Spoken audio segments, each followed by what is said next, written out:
বন্ধুরা, তুমি সবাই কেমন আছো? আশা করছি ভালোই আছো। আমিও ভালো আছি। তো আমি আজকে তোমাদেরকে দেখাচ্ছি চিংড়ি মাছের চপ। তো দেখো, এখানে আমি নিয়েছি পেঁয়াজ কুচোনা, কাঁচা লঙ্কা কুচোনা, রসুন আর আদাটা নিয়েছি, গ্রেট করে নেব। আর এখানে আছে বেসন,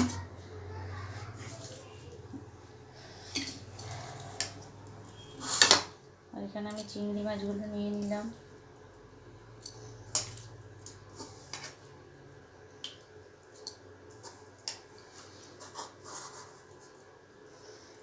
চিংড়ি মাছগুলো আমি নিয়ে নিয়েছি। এরপর এতে পেঁয়াজ কুচানোটা দিয়ে দিলাম,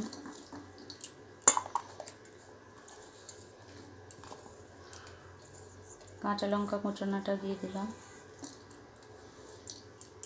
এরপর আদাটা রসুনটা গ্রেটারে গ্রেট করে নিয়ে দেব।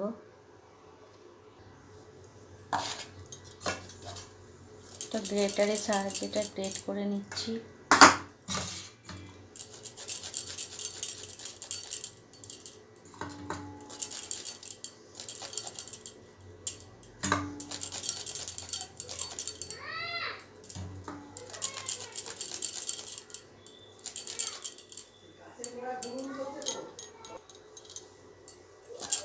অল্প একটু আদাটা গ্রেট করে নিলাম।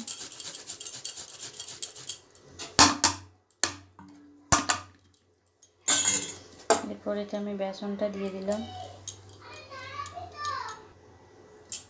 এরপর আস্তে আস্তে আমি সব উপকরণগুলো মিশিয়ে নেব। একটু হলুদ দিলাম, লঙ্কা গুঁড়ো দিলাম, একটু ঝাল ঝাল হবে, স্বাদ মতো নুন দিয়ে দিলাম।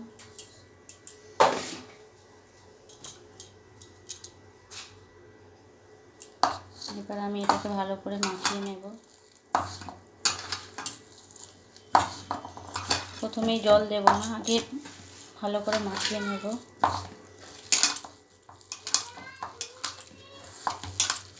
এইভাবে ভালোভাবে চটকে চটকে মাখিয়ে নিচ্ছি।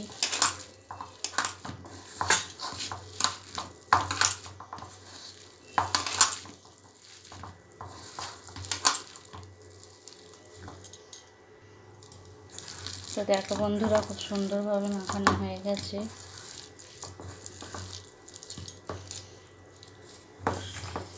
জলও দিতে হয়নি। তো এর মধ্যে আমি অল্প একটু ধনেপাতা কুচিয়ে দিয়ে দিচ্ছি। শীতকালে ধনেপাতা সবেতেই দেওয়া যায়, খুব ভালো টেস্ট লাগে। এরপর আমি গ্যাসটা অন করে নেব।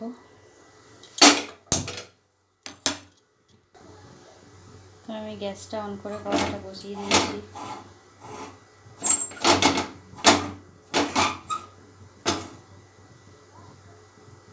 এরপর আমি এতে তেলটা দিয়ে দেব।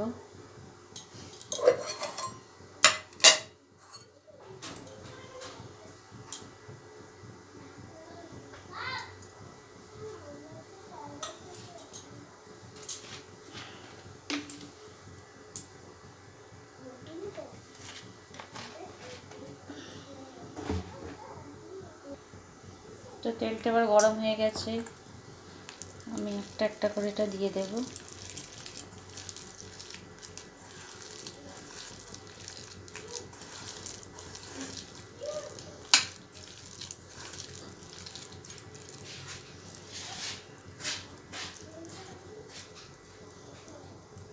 তো এইভাবে আমি একটা একটা করে ছেড়ে দিচ্ছি।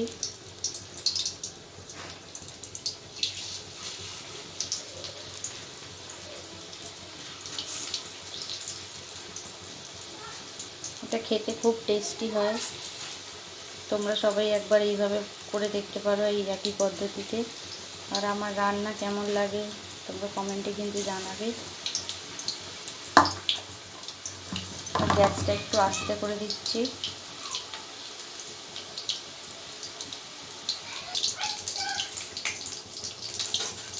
তো দেখো বন্ধুরা, আর এই পিসটা আমি উল্টে দিচ্ছি। চড়বা করছি।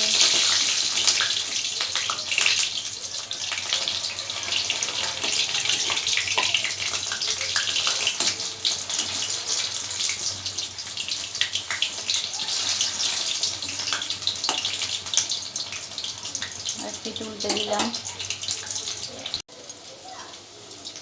তো বন্ধুরা দেখো,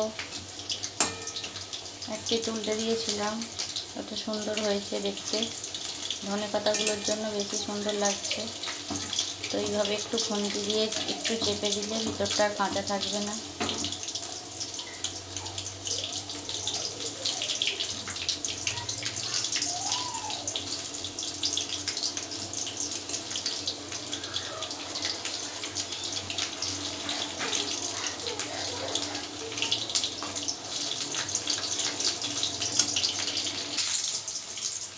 তো বন্ধুরা এই দেখো, ভালোভাবে ভাজা হয়ে গেছে। তো এবার আমি গ্যাসটা অফ করে নেব।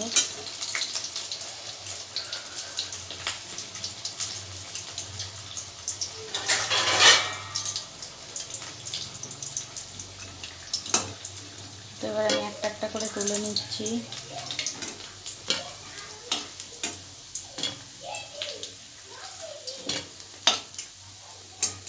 তোমরা বাড়িতে অবশ্যই বানাবে, বানিয়ে দেখবে টেস্ট কেমন হয়েছে।